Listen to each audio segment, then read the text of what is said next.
With the Lucky Land Slots, you can get lucky just about anywhere. This is your captain speaking. We've got clear runway and the weather's fine, but we're just going to circle up here a while and get lucky. No, nothing like that. It's just these cash prizes add up quick. So I suggest you sit back, keep your tray table upright, and start getting lucky. Play for free at LuckyLandSlots.com. Are you feeling lucky? No purchase necessary. Void where prohibited by law. 18 plus terms and conditions apply. See website for details.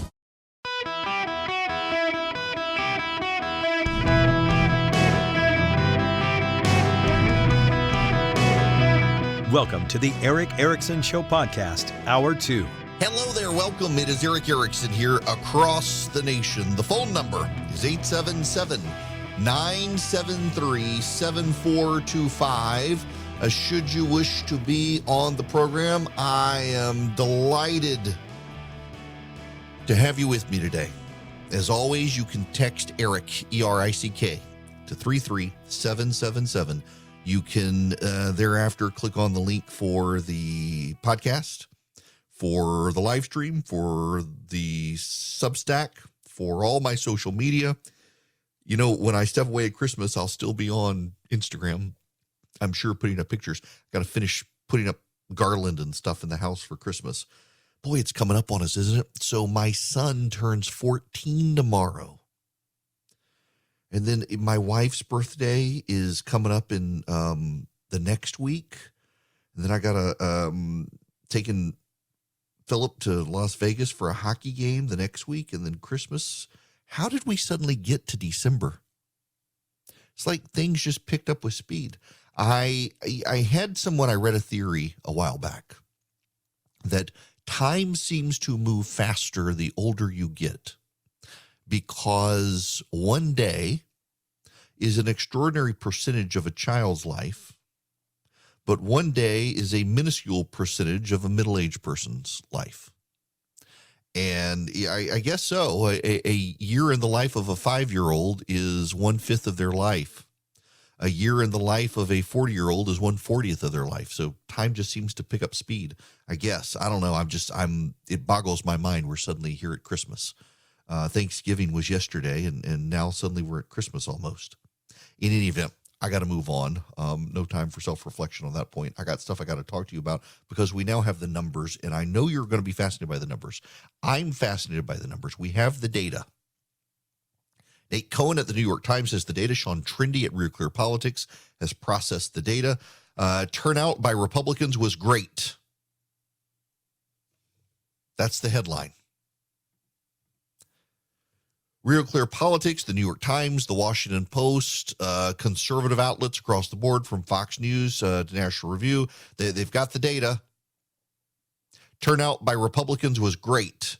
They just didn't vote Republican. It suggests candidate quality actually was a factor. This is how the New York Times begins this story on the data. After yet another disappointing showing for Republicans in Georgia's Senate runoff on Tuesday, some conservatives like Sean Hannity, Newt Gingrich, and Kevin McCarthy have begun to point to a surprising culprit, a failure to take advantage of early voting. The theory seems to be that Republicans are losing because early voting gives Democrats a turnout edge. It follows a similar conversation after the midterm elections, when a chorus of conservatives said Republicans needed to start encouraging mail voting. I mean, I would like mail voting in this country, but not the way they mean it. Kidding, ladies, kidding. In state after state, the final turnout data shows registered Republicans turned out at a higher rate, and in some places a much higher rate than registered Democrats, including in many states where Republicans were dealt some of their most embarrassing losses. Instead, high-profile Republicans like Herschel Walker or Blake Masters lost because Republican-leaning voters cast ballots for Democrats, even as they voted for Republican candidates for the U.S. House or other down-ballot races in those states. Georgia is a fine example. While Mr. Walker may blame turnout for his poor showing in November and earlier this week, other Republican candidates had no problem at all. Brian Kemp won by nearly 8 digits over Stacey Abrams. Republican candidates for House won the most votes on the same day. Yet Senator Raphael Warnock won in Georgia anyway because a large group of voters willing to back other Republicans was not willing to back Mr. Walker. We went back and looked at respondents to our pre-election Time Siena survey and matched those to post-election vote turnout records. We found the respondents who said they backed Mr. Walker were actually likelier to vote than those who said they backed Mr. Warnock, but Walker still lost, and lost again on Tuesday by 3 points, 2 points worse than in November.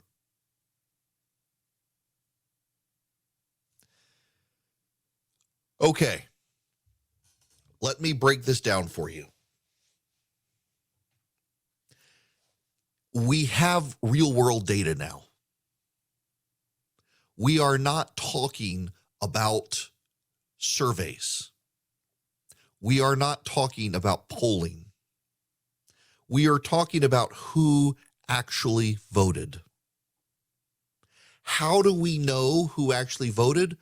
Well, we can take the list of people who vote regularly in Republican primaries.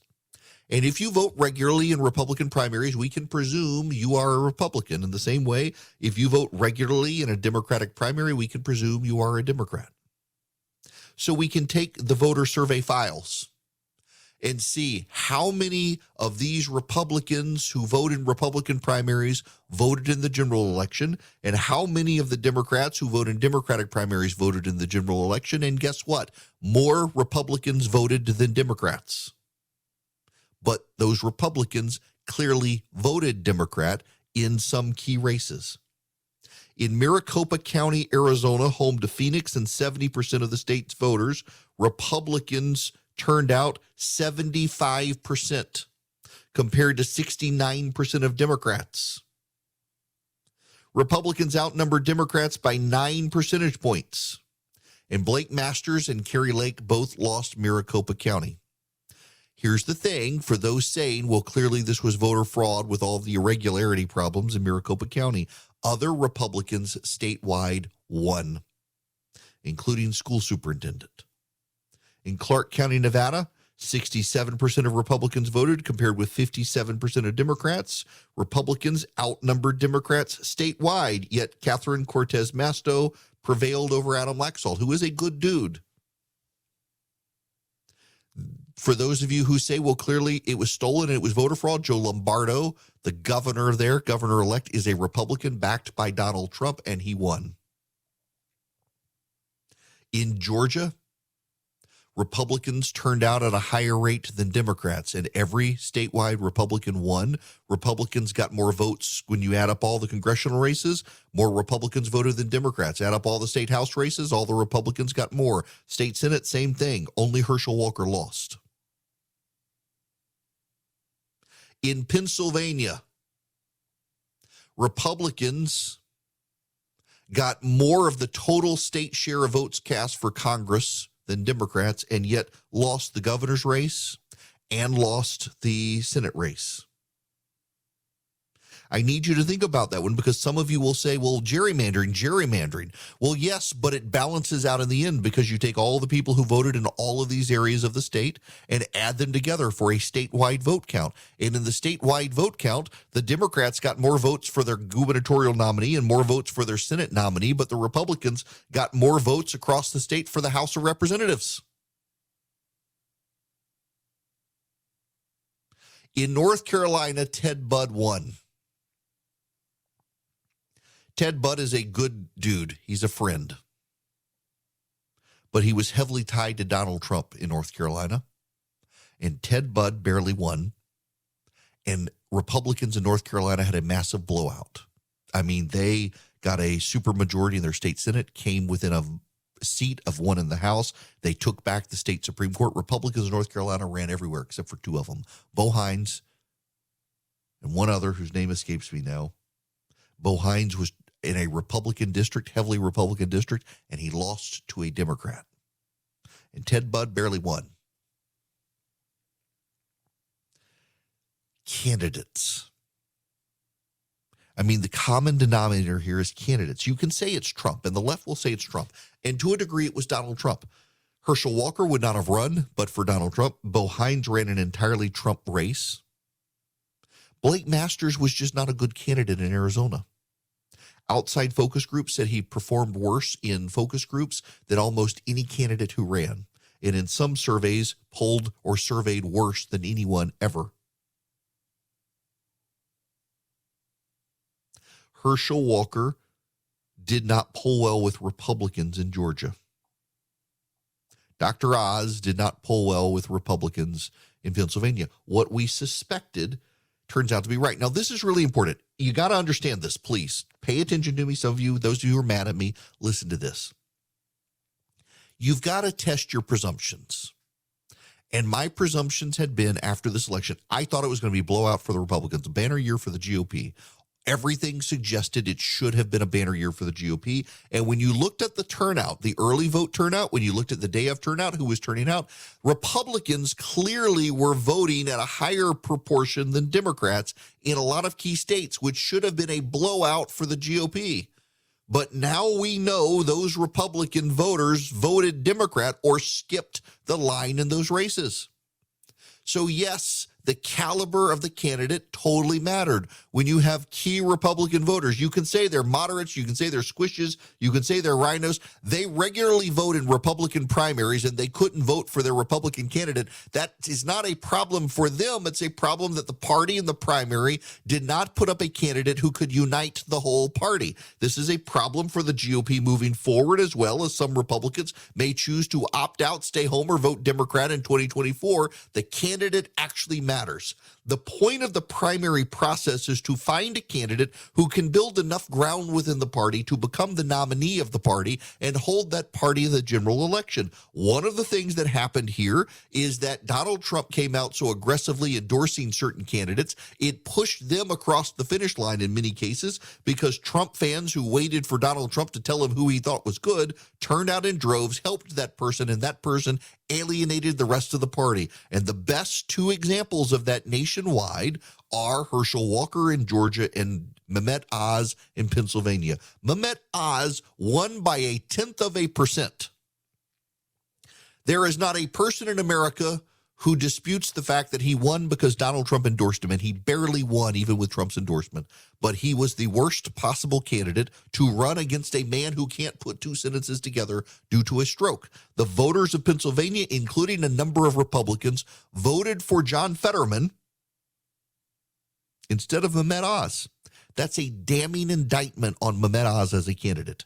Those voters had already voted for John Fetterman statewide as lieutenant governor. They knew him before the stroke. That's something a lot of outsiders forget. They knew John Fetterman before the stroke, and they preferred the man they knew to the outsider from New Jersey who couldn't pronounce the basic names of basic mom and pop shops in Pennsylvania. In Georgia, Republicans either skipped the line of the Senate race or voted for Raphael Warnock. In fact, the data shows that Republicans had a much higher propensity to vote in Georgia than Democrats, but a good portion of those Republicans refused to vote in the Senate race or voted for Raphael Warnock because they couldn't bring themselves to vote for Herschel Walker. You may love the guy, but a lot of people didn't, including a lot of Republicans. So Republicans in 2024 need to understand this. They actually did turn out. I have presumed, and this is something I'm wrong about, I had presumed that, yes, early voting was a real problem for the GOP. Turns out early voting was not a big problem for the GOP. My theory and the theory of other conservatives is that early voting had been a problem for the GOP, and the data that we have now shows it was not. Republicans in many key states, including Pennsylvania, Arizona, and Georgia, outperformed the Democrats. The problem was that those Republicans could not bring themselves to vote for the Republican candidates who were the nominees, and that's fixable. That's fixable. In fact, it's more easily fixable to some degree than trying to get an early voting model. The question, though, is can you get a candidate who doesn't alienate the Trump supporters while also not alienating the never Trump supporters who are all within the Republican Party? Well, in Florida, Ron DeSantis pulled it off. In Georgia, Brian Kemp was able to pull it off. In Wisconsin, Ron Johnson pulled it off. In Missouri, Eric Schmidt pulled it off. In Ohio, J.D. Vance pulled it off. In Ohio, Mike DeWine pulled it off. There are examples around the country should you choose to follow them and not believe your preferred myth. I was wrong about some of the data here, too. The data shows we don't have an early vote turnout problem for the GOP. We got a candidate quality problem. That is fixable. A friend of mine and I were discussing Boll and Branch sheets the other night when he was sitting on the front porch with me, and he didn't believe that they got softer and softer every time you washed them. His wife was not convinced at all. She figured it was all marketing hype. Now she wants Boll and Branch sheets for all of their beds at home. Why? Because they really do get softer every time you wash them. They're free of toxins, pesticides, harsh chemicals at every step of the process. They're the finest 100% organic cotton on earth. They're made by artisans who earn the pay and the respect they deserve. And right now, you can bring home a better night's sleep this holiday season with Boll and Branch bedding. Their signature sheets even come wrapped and ready in a beautiful holiday gift box. It's going to look good. It's going to feel great. For a limited time, get 20% off your first set of sheets and free shipping when you use promo code ERIC at bollandbranch.com. That's Boll and Branch, BOLLAND branch.com. Promo code is ERIC, ERICK at bollandbranch.com. Hello there. It is Eric Erickson here. Let me see if I can squeeze in a phone call here. Lynn, you're going to be up first today. Welcome to the show, Lynn. Hi, Eric. Hi there. Do you hear me? Hi, how are you? Good. What's going on? I am in total agreement with the flaw of the candidates and having the best candidates running. And I think that's a valid point. However, I think with your voice, you should also note that we as conservatives or Republicans, even when the candidate is not the better choice, such as Herschel and Warnock, they both were flawed candidates. But Herschel was capable of many things, and he's capable of voting and stopping the Biden agenda. So when it's not perfect, I think as conservatives, we should do what the Democrats do. They put their flawed candidate in office where we're not doing that. And I think that I don't want a flawed candidate at all, but what I do want to do is I want to stop the Biden agenda, and that is why I voted for Herschel. And that's why I think that should be an emphasis, something else that we should learn as conservatives and Republicans, because we're shooting our own selves in the foot. Well, because now it's still chaotic. I don't disagree with what you're saying, but clearly a lot of people do. And a lot of people did not want to vote for a man who has Herschel's baggage and send him to the U.S. Senate. And this is for primary voters moving forward, need to be mindful of the fact that there is clearly, I voted for him. And you voted for him, but a significant proportion of Republicans refused to vote for him. And going forward, if we want to win, we got to put up a candidate that convinces those people, okay, he doesn't have the back. And let's just be really, frankly, honest with each other here. I have very good friends who are committed conservatives, but they're not going to sell out their soul to vote for a candidate who held a gun to his wife's head, had multiple kids with multiple women, maybe possibly paid for an abortion more than once, and did the things that Herschel Walker did. You can excuse it. You can absolutely excuse it. But some people had a real hard time. And I'm just sorry, folks. I understand the people who says he's got multiple personality disorder. That's the best we could do. I'm not down for this game. We just went through 4 years of Trump. I had to hold my nose twice for a man who cheated on his pregnant wife with a porn star, saying everything would get better. He lost to Joe Biden, and now you're giving me someone with multiple personality disorder? Screw this. I'm staying home. Some people don't want to sell their soul to have the world. Some people aren't going to sell out their convictions that character matters to scratch your itch of beating the Democrats, because they don't actually think that the Republican Party is a whole lot hell of a better than the Democratic Party. And if you can't process that when you're making your pick in the primary, that's not on those people. That's on you. I voted for Herschel Walker. I had him on this program. I spent time with him behind the scenes. I know many of the people who work for him. Some of them are very longtime friends of mine. I wish he went to the Senate. But I have a lot of very good friends in and out of my church group and around me who could not bring themselves to vote for a man with multiple personality disorder who held a gun to his wife's head, fantasized about murdering people, and did what he did to the rest of his family. And I suggest you consider that they do have a valid point before you condemn them for refusing to sacrifice their vote and character for that. Americans for Prosperity plays to win.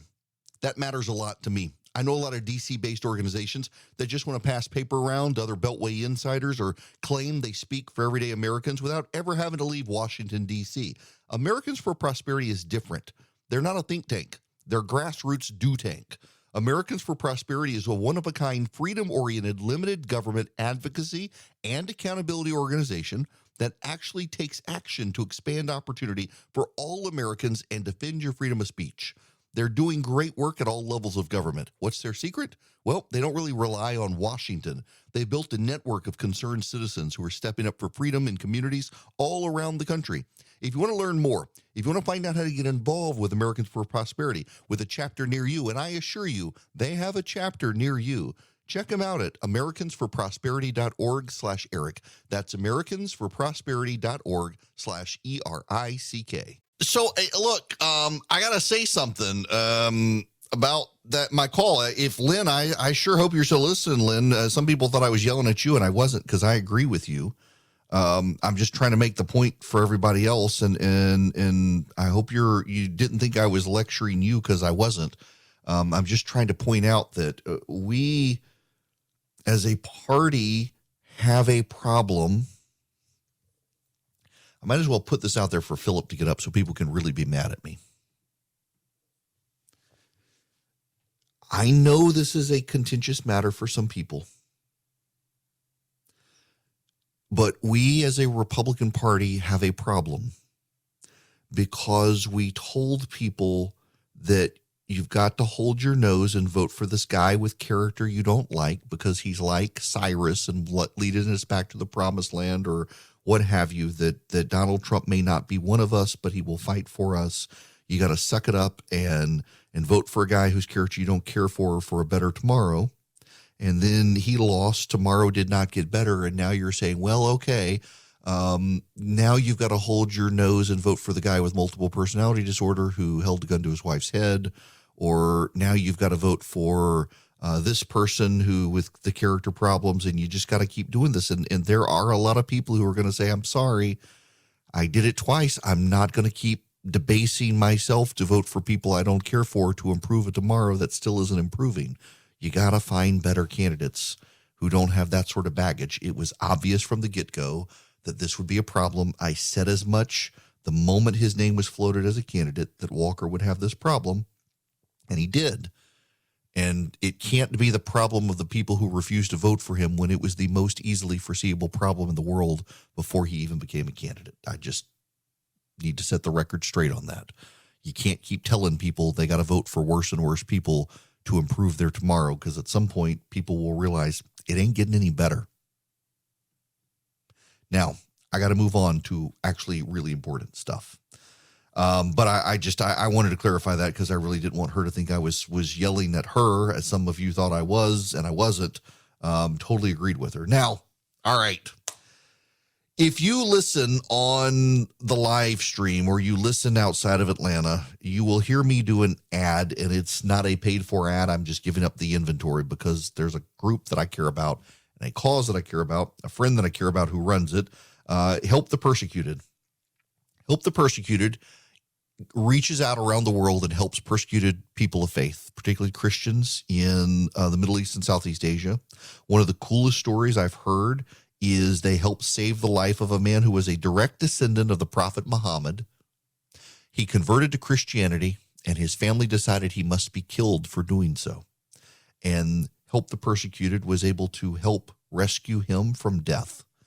And they are a completely donor-driven organization. They are run by a friend of mine I got to know in seminary, Josh Youssef, and he's joining me now. Josh, welcome to the show. How are you? Eric, I'm doing great. Thanks for having me on again. Well, can you just provide, I have, but can you provide a general overview of Help the Persecuted, please? Yeah, we are really ministers of the gospel who, seek to rescue, restore, and rebuild the lives of persecuted Christians, primarily in the Middle East, North Africa, and Central Asia. So from Morocco all the way to Iran and now into Afghanistan.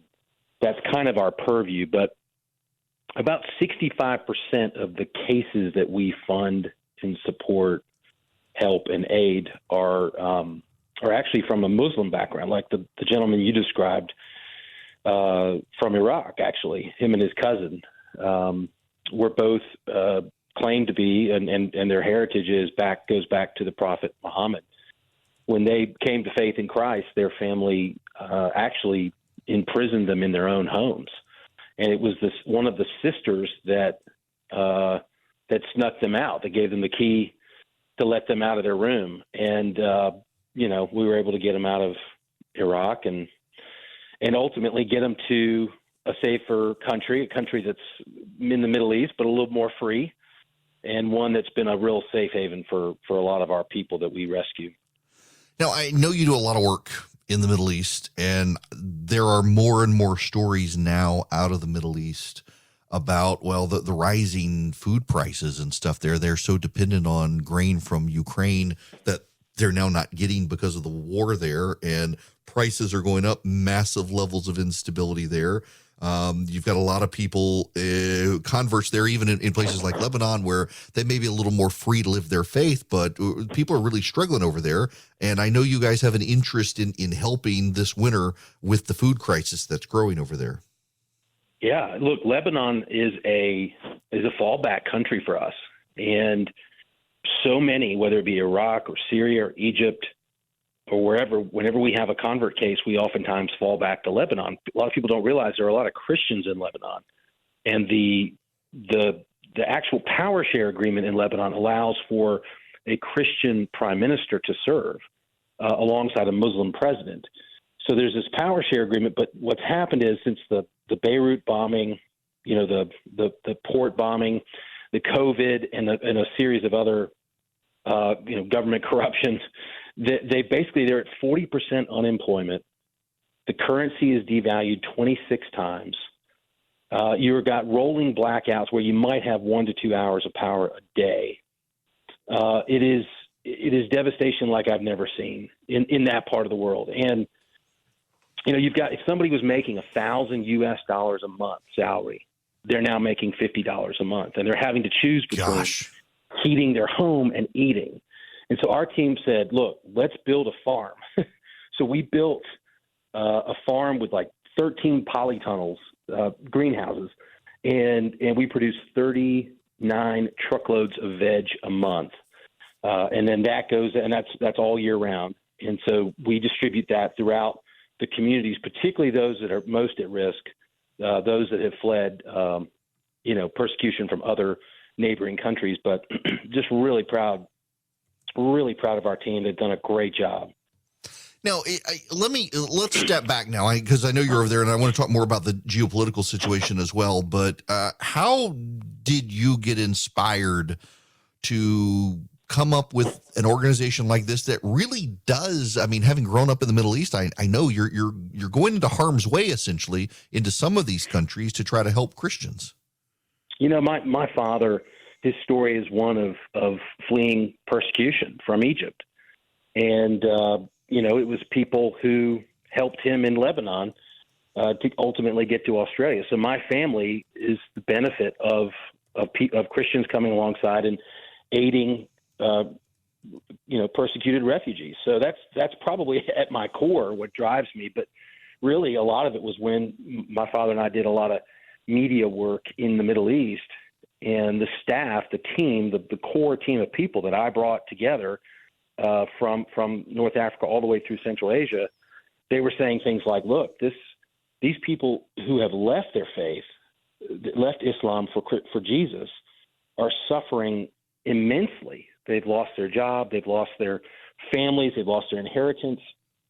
in some cases, they lose their lives. And so it's family members who are left to pick up the pieces as a result of that.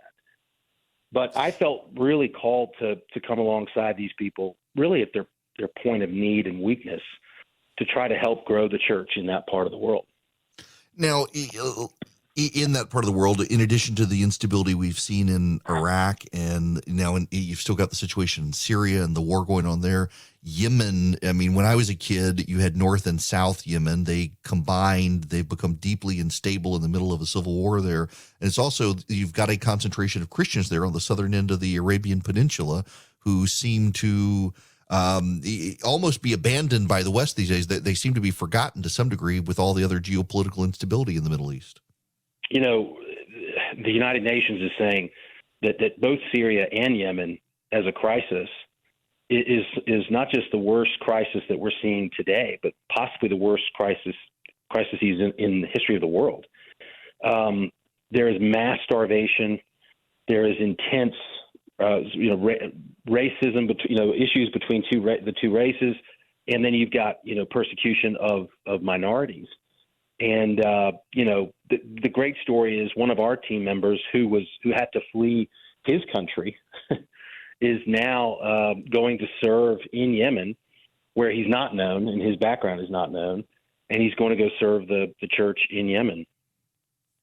Wow, that's impressive. So, what are your guys' needs right now, in particular, in the Middle East that people could help you with? And by the way, folks, I'm talking with Josh Youssef, who runs Help the Persecuted, global charity to help the people of faith who are being persecuted.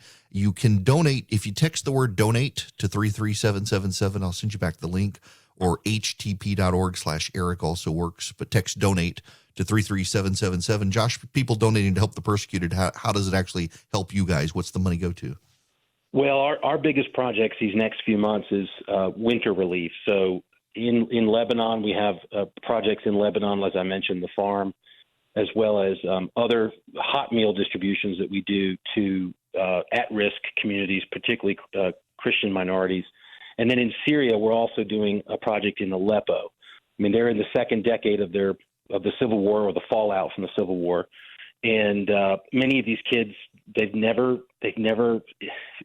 of them never had a pair of shoes from the time they were born. I mean, they're living in absolute abject poverty. And so we're doing a shoe distribution, a coat distribution, a fuel distribution for propane and heating. And then we're going to also we'll just do kind of a Christmas celebration in Aleppo for these children. So those are the kind of the things we're dialed in on right now in Lebanon and in Syria, and then in Yemen as well. Now, I know there's a December match for people who are interested in donating, that any gift is going to be doubled up to $500,000. You guys have had just some tremendous donor relationships build up over time. And in my notes here, it says you're planning on hiring team members inside Afghanistan and Yemen to establish a crisis response program in Aleppo. Let's talk about that and how you guys find and build safe houses. Well, we pulled most of our people out of Afghanistan in last October of 21. And so we really haven't had eyes on the ground since then. And so we have a team member who has agreed to go in at the first of the year and he's kind of going in as a humanitarian, and he's going to begin to work that route for us, as well as specific cases of persecution, people we were not able to get out in October of 21.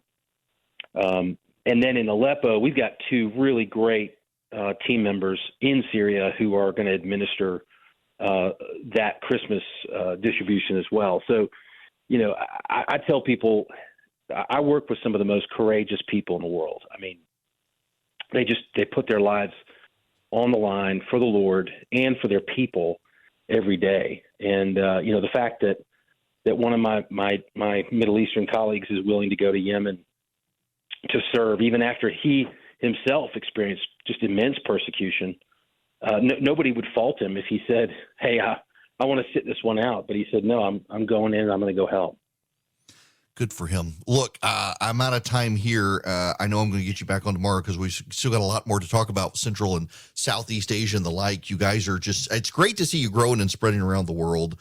And I'm really hoping that people will step up, particularly during the Christmas season, if they can, to help persecuted Christians around the world. You can text donate to 33777. And Josh, it's always good to hear from you. You know, I went to the Spotted Cow the other day, and I hung out with our buddy Dees, and you weren't there. So I missed you. I was in Lebanon, but I missed it. And well, I do want to say, a couple of closet Presbyterians around there, so I felt okay. That's good. Well, look, we couldn't do it without you, Eric. I don't know where we'd be without the Eric Erickson Show, and your listeners have just been so faithful. So thank you. You're welcome. Absolutely. Josh Youssef. If you know the last name, yes, his father is the senior pastor at Church of the Apostles in Atlanta. Josh and I got to know each other in seminary. It took him longer to graduate. Well, I'll actually beat him, but I'm not working on a degree. I'm just taking all the classes. He was working on a degree, but he got it. His organization, Help the Persecuted, around the world, helps persecuted Christians who need to flee for their lives, or in communities that show them extreme persecution, tries to make their life a little more livable and comfortable. And he is always going into war-torn areas to help those in need, but he needs your help. And if you are willing to help, text the word donate to 33777. And the link there will get you to Help the Persecuted. Right now, up to $500,000, they've got a match. And they really need help this time of year, is when persecution, this and Easter, the world comes out to persecute Christians in the Middle East, and they have safe houses for them and provide jobs and opportunities for them. And it is completely donor-driven. Text donate to 33777. You know, in this country, you don't have to donate to Americans for Prosperity, but if you want to become a better activist in this country, AFP is a great group for you to think about here. Americans for Prosperity is committed to free markets and free people, and they have been. I wrote a piece today that I want to get into later on some of the issues with the conservative movement right now, and one of those is people are kind of abandoning necessarily what they believe, or they're whispering it because they don't want to alienate people. AFP is shouting it from the rooftops. Free markets and free people is what they believe in, always have. They haven't gone wobbly. It's why I like them. They are convictional. They are conservative. And they have local groups around the country you can join instead of just aligning with a think tank in Washington that trades boring white papers. You can actually be an on-the-ground activist with AFP. Join them, americansforprosperity.org/Eric. americansforprosperity.org/ERICK. Join Americans for Prosperity around the country. They've got chapters. They're always building chapters in states that don't have them. They're growing. They teach you how to be a better activist. They give you all the information you need to make sound conservative arguments. They are a great group, which I am delighted to have as an advertiser. americansforprosperity.org/ERICK. Hello there. Welcome. It is Eric Erickson here. The phone number is 877-973-7425. Should you wish to be on the program, delighted to have you with me. We got a lot more going on. New York Times reporters have gone on strike. That's right. New York Times reporters have gone on strike. This hour of the program, it's a perfect transition because I know Mr. Frost is going to be laughing at the story too. First Liberty Building and Loan, they're run by the Frost family, good conservative Christian family. They despise the New York Times as much as I do. If you grow in your business, you can reach out to firstlibertyga.com. Tell them I sent you. See if they can work with you. Let's get a laugh from the story together. So some of the big names of the New York Times are not skipping out. Peter Baker, the chief White House reporter, and White House correspondent Michael Shearer told colleagues that they are not participating in a one-day work stoppage. Scabs, I guess. Some of them, more than 1,000 union members, pledged to strike for 1 day. That's right. 1 day. Now, they're still generating news, so clearly not everybody decided to walk out. In fact, the New York Times itself has kind of buried coverage of its own strike. and they're featuring 20 cookie videos to put you in the holiday spirit. That's their news coverage today. No, I'm kidding. They've got Congress rebukes the NFL and Snyder for impeding sexual harassment investigation. The Brittany Griner exchange. They're actually the bill to protect same-sex marriage passed Congress. They got that. So, I mean, people are working, but 1,000 of them walked away. So the organization is still able to do the news, though 1,000 people walked off the job. That probably tells you, much like the government, they could downsize. All right, we'll be back. We got much more to cover. When we come back, we'll take your phone calls as well. With the Lucky Land Slots, you can get lucky just about anywhere. This is your captain speaking. We've got clear runway and the weather's fine, but we're just going to circle up here a while and get lucky. No, nothing like that. It's just these cash prizes add up quick. So I suggest you sit back, keep your tray table upright, and start getting lucky. Play for free at LuckyLandSlots.com. Are you feeling lucky? No purchase necessary. Void where prohibited by law. 18+ terms and conditions apply. See website for details.